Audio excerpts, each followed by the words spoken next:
Sa video na ito, tuturo ko sa iyo kung paano gawin ang JC Business at the same time kung magkano ang possible na pwede mong kitain dito sa negosyong to.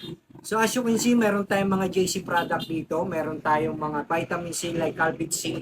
Meron tayong collagen barley, ginger barley, and of course, yung ating flagship product na JC Organic Barley. Okay, so paano mo nga ba gagawin ang ating negosyo? So once you become a franchisee, magkakaroon ka ng mga product na ito. Okay, so libre lang po ito na ibibigay sa iyo ng company once you become a franchisee. Anong gagawin mo after na makareceive ka ng mga product na to? So, syempre, nagninegosyo ka na, kailangan mong ibenta ang mga product na to, di ba? Para mabawi mo yung punuhunan mo dito sa negosyo na to.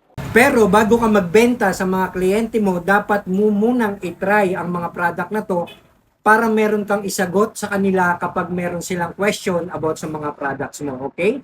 So now, dito naman tayo kung magkano ang possible na pwede mong kitain sa mga products na to. So, dito tayo sa ating flagship brand na JC Organic Barley.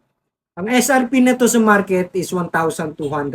So, once you become a franchisee, magkakaroon ka ng 40% profit margin dito sa mga product na to. Okay? Like dito sa JC Organic Barley, sa market, 1,200. Kwentahin natin kung magkano kikitain natin. 1,200 times 40% equals may 480 pesos ka sa isang box lang na JC Organic Barley. How about kung dalawang mabenta mo? So, dalawang 480 pesos yan. So, ganyan kaganda ang kitaan dito sa ating mga JC products. And take note yung 40% na kinita mo, sa'yo lang mapupunta yon. Wala kang expenses dito, wala kang papasahuran na tao, wala kang pwesto na babayaran. Kaya 40% sa'yo, buong buo mong makukuha. Okay? So, if you want to know more about JC Business, i-PM mo lang ako para mag-guide kita, magkaroon ka rin ng negosyo katulad nito.